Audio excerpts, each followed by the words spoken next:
Yeah, so welcome to chapter 3 of Fathers of Nations. This chapter examines Kimani as having become a senior lecturer from a plain lecturer in a university of Nairobi so fast.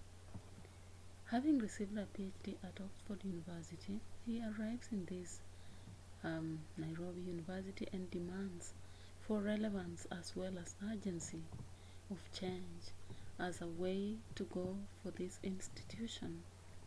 Unfamiliar with how to go about it, he had quoted Karl Marx to the discontent of many, but when he earned a name and won the love of a campus beauty queen, Asiya Omondi, whom later he married, he cared less of what others believed. The chapter also reveals the effect of global recession that ate into Africa's economy, causing inflation, plummeting earnings, and eating up savings. Intellectuals become less significant unless they join politicians in their endeavors that offer wealth and prominence from lucrative scandals and bribery. Professors desert academics for politics as the eat while you can mindset sets in.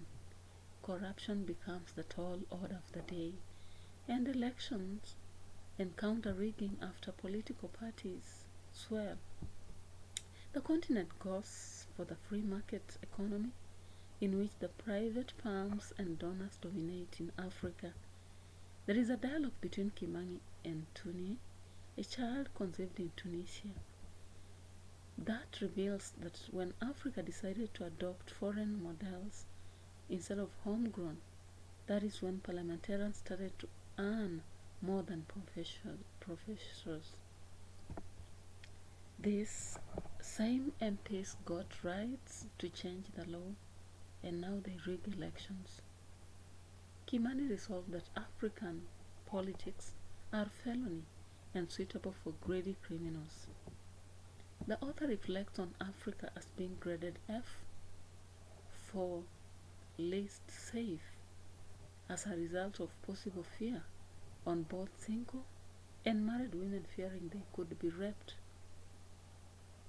Transportation area is guarded with anti-theft gadgetry, and tourists become forewarned not to expose their valuables in public. Kimani complains about Africans who now hire private security people when it's the duty of the state to do so. Tuni reveals the need for that as a result of the inability of a state to offer required security. She shares some notes for a seminar she has attended and tells her mother to be aware of where she is all the time, being strong and walking in the safe places. A specific reference to how women behave when they park and get back to their vehicles amazes and even scares Asiya. She proposes that in case a predator cars, it's better just to, surrender. But as the daughter Tuni insists that you should just drive the vehicle in case there is a predator who has got in.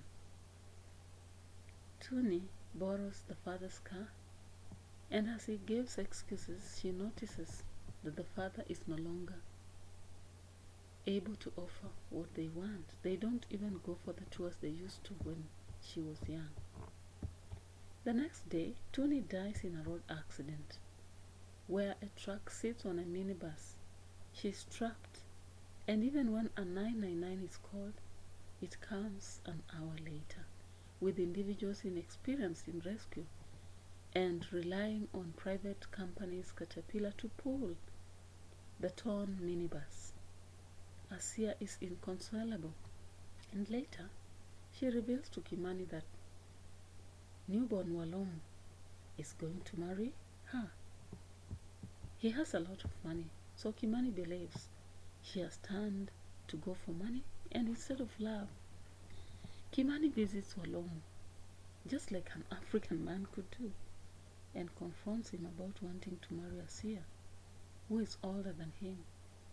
when he has already 3 beautiful young girls, while Holmes says all is gold and insists that he got to die when green grass is in his mouth. When Kimani fights with him, he is arrested for assaulting the MP and he spends 4 months in jail. By the time he comes out of jail, things have turned from bad to worse. He is demoted from the only profession he is hanging onto, the profession he claims he was born to be. He now turns out to be just a senior lecturer. It's only until he meets a man, Tad Longway, the director of a special projects at Agency of Governance and Development in Africa, that there is some hope. He, however, seems to hesitate. This man is based in Cape Town and speaks a Brit accent that makes this man Kimani believe that he may not be an African. So even when he's saying addressing our problems, Kimani asks him our problems, and so he turns in speaking the South African accent so that he could believe so. It sounds so funny. Yeah, so he says Africa is facing a number of problems. Guess what problems these are? Though the leaders promised to end diseases, corruption, and poverty, of late they have just added to the list 2 more, and that is impunity and ignorance. He reveals that after reading Kimani's book, he thinks that Kimani is an idealist.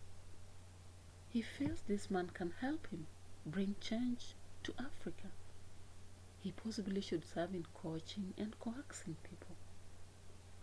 That is a pointer to a better future and moving towards a better tomorrow.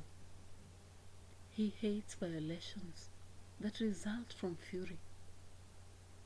That emerges when 6 problems engineered by politicians emerge. He adds that AGDA, what I've already mentioned earlier, aims to interrogate the status quo of Africa, and Path Alpha should be the way to go. Path Alpha emphasizes on mobilizing people to will for change, considering the loss of a daughter, desertion by a wife, and abuse from the state. Kimani opts to join this mission so that he can be involved elsewhere. Maybe there's hope in this. Yeah, so as the book proceeds to the next chapter, maybe we shall see how this